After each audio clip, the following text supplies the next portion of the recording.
Thank you, Devin. Gout can be painful and sometimes lead to joint deformities. And here to tell us more about gout and what to watch out for is Nurse Christina Paris from the VA. So thank you so much for joining us today. Good morning. Thanks for joining us. Tuesday again. Absolutely. Tuesday again. She keeps on rolling around. We keep trying to change the door code and she just keeps coming I know. But we're glad you're here. Thank you. And we're going to learn a little bit today. And so tell us, what is gout and are there risk factors associated with this illness? So gout is, it's a buildup of uric acid. So when our body has too much uric acid, they kind of clump together and cause these crystals. So our body, when we take in food, takes the purines that come in certain foods like red meat, and in high fructose corn syrup, and it breaks it down into uric acid. There's, of course, more foods that have purines than that, but those are just two of the big ones. And then the uric acid, if it's not processed through the kidneys or too much builds up, it causes those crystals. Those crystals can get in the joints and cause a lot of pain. So there are risk factors. So obesity is one of them, high blood pressure, chronic kidney disease. If you consume too much amounts of alcohol on a regular basis, consuming large amounts of meat. So we see this occur a lot after hunting, deer camp. They're eating meat, they're out together, they're drinking lots of alcohol, and then after deer camp they come in because they have sore joints. Taking certain medications, especially diuretics, and recent injuries, fasting, overeating, and like I said, taking certain medications. Dehydration can also cause it. So are there ways to tell gout from other joint diseases or injuries? So we can do a physical exam where we can look at it and it kind of looks distinctive from other injuries. We also could do x-rays and we can draw blood and check your uric acid level. That will definitely let us know.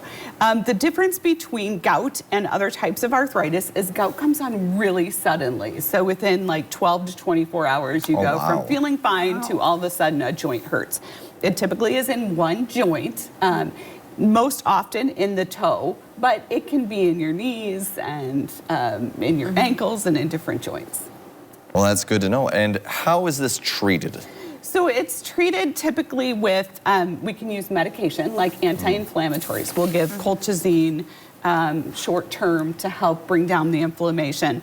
You can also take a medication called allopurinol if you have a history of it and it reoccurs. It kind of helps with minimize the reoccurrence. But there are also foods that help reduce naturally the uric acid buildup. They're foods that are typically low in purines, or can break down uric acid. For example, cherries, great. It's among the top food that can lower uric acid. And we have cherries. Go to Door County, you can stock up on those. Apple cider vinegar, another great way to reduce your uric acid. Lemon juice, those acids kind of can help break it down. Olive oil, great anti-inflammatory.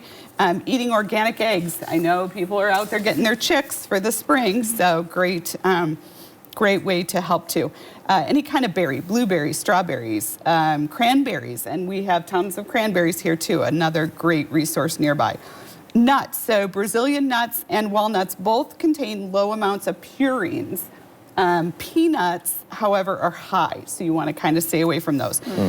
Pinto beans, and this is another thing, parsley. Parsley acts like a natural diuretic in your body, and it helps to excrete the uric acid. So, the parsley that comes on the side of your plate, eat it. It's good. I like parsley. Throw it in your foods. And then, of course, flaxseed. Always a good addition to foods. You don't really taste it. You can just throw it in your cereal, throw it in smoothies. It's a great way to get that in.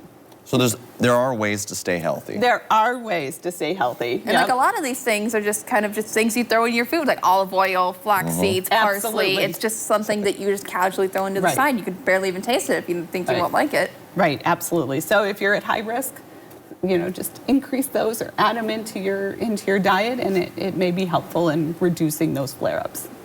Well, thanks again. We really appreciate you coming in and helping us avoid the gout and treat it if we got it. Sounds good. Thank you so much. And coming up, we have What's Trending, including the new